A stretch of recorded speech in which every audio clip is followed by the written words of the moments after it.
The PPT is going to be about carcinoma esophagus. So first, let's talk about the anatomy of esophagus. So esophagus is nothing but a hollow muscular tube which is 25 centimeter in length, which spans from the cricopharyngeus at the cricoidal cartilage to the gastroesophageal junction, which extends from C7 to T10. So esophagus has 4 constrictions in total. That is at the starting, which is about at the cricopharyngeal junction, and at the aortic arch crossing, and at the left bronchi crossing, and when it pierces through the diaphragm. Histologically, there are 4 layers in esophagus. So there is a mucosa, submucosa, muscularis layer, and a fibrous layer. So we have to note that there is no serosa in esophagus. So there are 4 regions of esophagus that is described. So we have the cervical esophagus, the upper thoracic, the mid thoracic, and the lower thoracic region. So cervical esophagus is nothing but which extends from the cricoid cartilage to the thoracic inlet, which is about 15 to 18 centimeter from the incisor. And then comes the upper thoracic esophagus, which is extending from the thoracic inlet to the tracheal bifurcation, which is about 18 to 20 centimeter. And then comes the mid thoracic esophagus, which is extending from the tracheal bifurcation to the just above the G junction. And lower thoracic is anywhere below the G junction. Okay. So now let's talk about the lymphatic drainage of the esophagus. So there is a rich mucosal and submucosal lymphatic system for the esophagus. So the submucosal lymphatics may extend for long distances. That is, proximal and distal margins have traditionally been a minimum of about 5 centimeter. The submucosal plexus drains into the regional lymph nodes, that is the cervical, mediastinal, paroesophageal, left gastric, and celiac axis region. So this image explains it to you. And then comes the epidemiology. So talking about the epidemiology, esophageal cancer is about the 7th leading cancer cause for death, and accounts for 1% of all the malignancy and 6% of the GI malignancy in total. So worldwide, SCC is responsible for most of the esophageal cancer. SCC is nothing but your squamous cell carcinoma. Nowadays, adenocarcinoma accounts for about 50% of the esophageal cancer because of the association with GERD, Barrett's esophagus, and obesity. Okay. So what are all the risk factors? First, let's talk about squamous cell carcinoma and the risk factors causing the squamous cell carcinoma. So smoking and alcohol contributes to about 90% of the risk factor for SCC development. And then comes the dietary factors like N-nitroso compounds intake, pickled vegetables, toxin producing fungi, betel nut chewing, and ingestion of very hot foods and beverages. So, and also underlying esophageal diseases like achalasia, strictures, and tylosis can lead to squamous cell carcinoma development in the future. And apart from that, the genetic abnormalities that are contributed for causing SCC will be P53 mutation, loss of 3P and 9Q, and EGFR mutation. So what other risk factors will be? The major risk factors for adenocarcinoma development would be Barrett's esophagus, GERD, and hiatal hernia. Even obesity causes 3 to 4 fold risk, and also smoking causes 2 to 3 fold risk. An increased esophageal acid exposure, diseases like Zollinger-Ellison syndrome could also be a reason for developing adenocarcinoma. So what is Barrett's esophagus? Barrett's esophagus is the metaplasia of the esophageal epithelial lining. The squamous epithelium in the esophagus is replaced by columnar epithelium. So that is what is called as Barrett's esophagus, which is a precursor for developing adenocarcinoma. Right. So the pattern of spread would be, since I already told you there is no serocell covering, it all because of direct invasion. So the direct invasion of the contiguous structures occurs early in the case of esophageal cancer, and it is commonly spread by the lymphatics. We already spoke that lymphatics is widely developed in this case, so it is commonly spread by lymphatics. So the lympho involvement increases with the T stage. So as and when the T, that is the size of the tumor increases, the lymph node involvement increases. 25 to 30% hematogenous metastasis is also present at the time of presentation.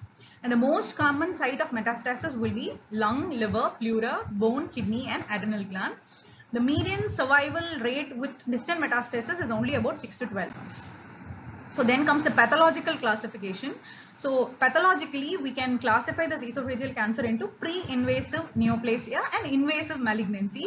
So pre-invasive neoplasia will include esophageal intraepithelial neoplasia and glandular epithelial dysplasia. Okay, so invasive malignant neoplasia is when all the things that we spoke about comes into play, like squamous cell carcinoma and adenocarcinoma, adenoid cystic carcinoma, mucoepidermoid tumor, adenosquamous, small cell carcinoma, carcinoid, and malignant melanoma and sarcomas. These are all the types of malignant neoplasia that is involved with esophagus. And then comes the clinical features. When we talk about the clinical features, usually patient presents with dysphagia, weight loss, pain, anorexia and vomiting will be the presentation to us in the OPD. And symptoms often start 3 to 4 months before the diagnosis. Dysphagia is present in more than 90% of the patient, whereas odonophagia is present in 50% of the patient. Weight loss, more than 5% of the total weight in 40 to 70% of the patient is associated with worse prognosis. And complications associated would be the patient will be presenting with cachexia, malnutrition, dehydration, anemia, aspiration pneumonia, distant metastasis. So what are all the metastases that can be associated? Invasion of the nearby structures may be present. Like if it goes and affects the recurrent laryngeal nerve, then patient may present with hoarseness of voice. If it goes and infiltrates the trachea, patient may present with stridor and cough, choking and cyanosis. If it is a tracheoesophageal fistula is present, and perforation into the pleural cavity can lead to empyema, and if at all celiac axis is involved, then it can cause back pain. Okay, so this would be the TNM classification in case of esophageal cancer. So as and when the T stage increases, the development of lymph node metastasis is increasing. So what are all the diagnostic workup that can be done in this case? So first and foremost would be asking a detailed history and a proper physical examination. So the patient will be presenting with dysphagia, odonophagia, hoarseness, weight loss, and history wise there may be use of tobacco and nitrosamines, and also maybe a history of GERD in the past. And we should never forget to examine the cervical and supraclavicular adenopathy along with doing an other examination. Then for the confirmation of diagnosis, we have to do an OGD-scopy or an endoscopy, which allows the direct visualization, and also biopsy can be taken, and also to measure the proximal and distal distance of the tumor from the incisor, and also you can appreciate the presence of Barrett's esophagus. So these are all the pictures which gives you an example of how an endoscopic picture looks like in an esophageal cancer. Okay, so then comes staging of the disease. For staging of the disease, we'll have to do a CT chest and abdomen. So this is essential for staging because it can identify the extension which is beyond the esophageal wall, and also the lymph nodes and visceral metastasis if anything is present. So this is an example. This picture denotes the same to you. So the arrowheads indicate where the metastases are present. And then coming to EUS or endoscopic ultrasonography. So EUS is something that assesses the depth of penetration and also the lymph node involvement.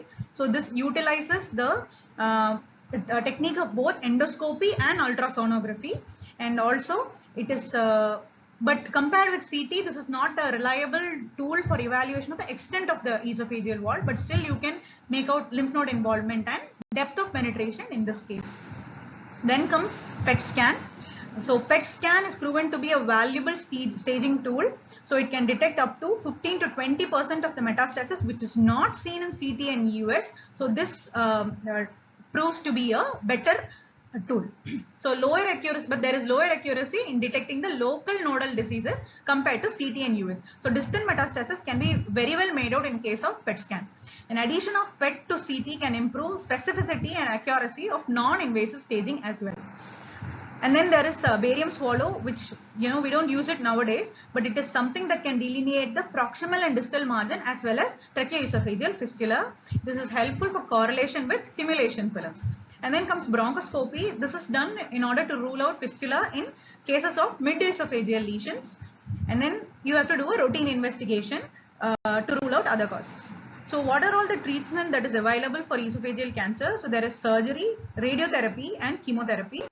So how does this management depend upon? It depends upon the site of the disease, that is where the tumor occurs, and extent of the disease involved, and that is if there is any metastasis or not, if there is any local metastasis, and also the comorbid conditions of the patient, and most importantly the patient's preference. So what are all the types of surgery that are present? So we can talk about transhiatal esophagectomy, and right thoracotomy, that is IVLUS procedure, left thoracotomy and radial resection. So what is a transhiatal esophagectomy? It is done for tumors which is anywhere in the esophagus or in the gastric cardia. There is no need of any thoracotomy needed for this procedure. There is blunt dissection of the thoracic esophagus that is done, and so along with the cervical anastomosis. The limitations for this surgery would be lack of exposure of the mid-esophagus, and direct visualization and dissection of the subcarinal lymph nodes cannot be performed in this case. And then there is IVLUS procedure, which is good for exposure of the mid and upper esophageal lesions. And left thoracotomy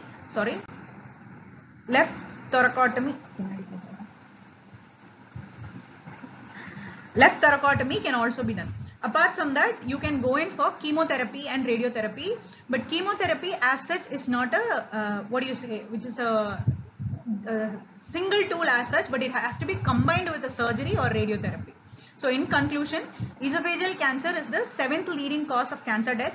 Adenocarcinoma accounts for over 50% of esophageal cancer due to association with GRD and obesity. Dysphagia and weight loss are the 2 most common presentations in patients with esophageal cancer. US is necessary to accompany a complete workup for the staging. Surgery is always a standard of care. Preoperative chemotherapy and radiation can be given along with your surgery.